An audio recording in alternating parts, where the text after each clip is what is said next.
Hello, everybody. This is Bug Out Junkie with another Bug Out Junkie adventure. Ooh, ready for the ride? Okay. Anyway, this is part 2 to the previous video that I made on how to make your preps last longer based on calorie consumption. One of the most important things is critical thinking and discipline.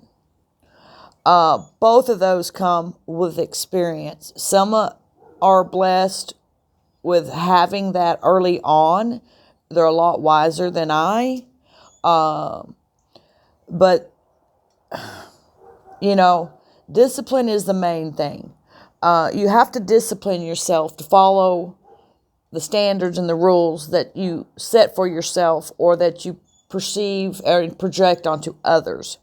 So if I'm going to be disciplined for myself, how do I expect anyone else, like in my family, to be disciplined? If I'm getting up and I'm having Cheerios or bonbons or, a Big Mac or whatever it might be in the middle of the day and then turn around and have a dinner, everybody else is going to follow that lead.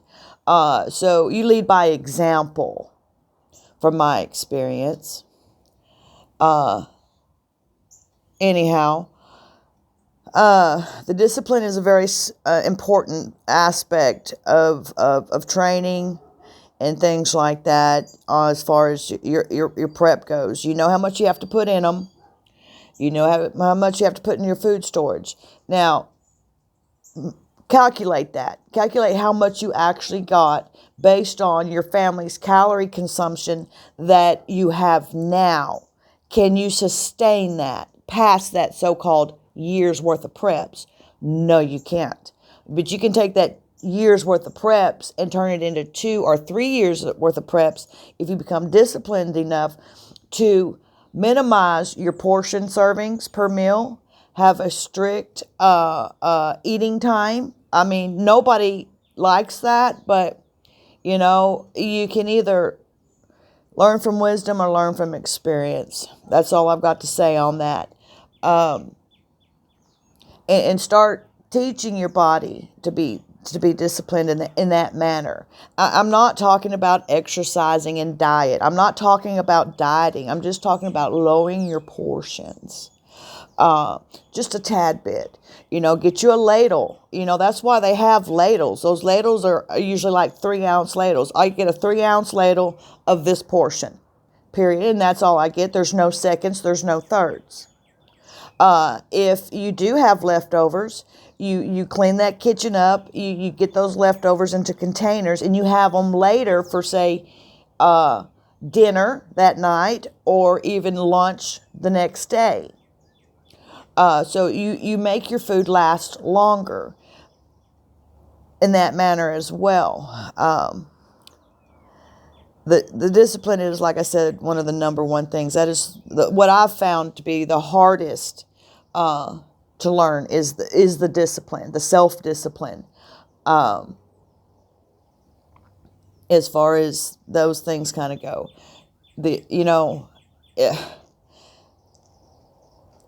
you want to be proactive, not reactive. If you wait till the last minute to do these things, it's being reactive.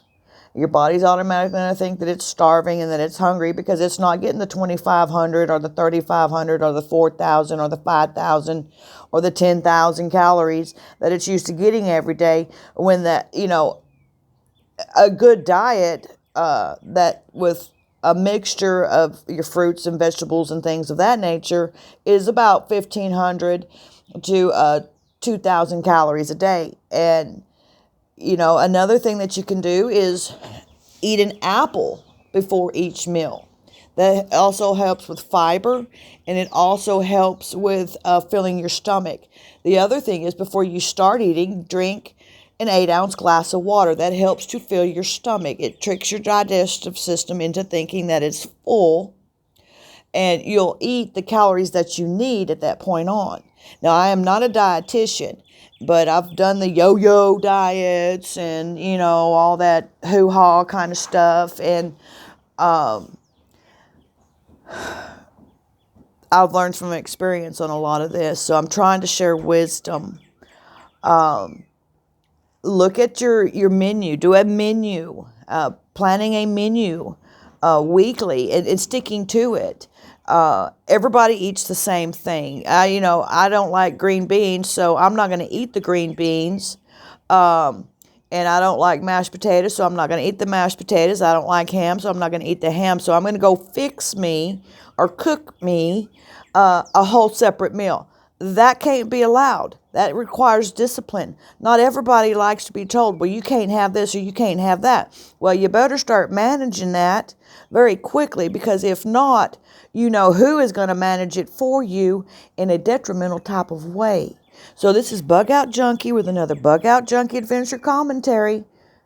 Keep on prepping, people. Have a blessed day.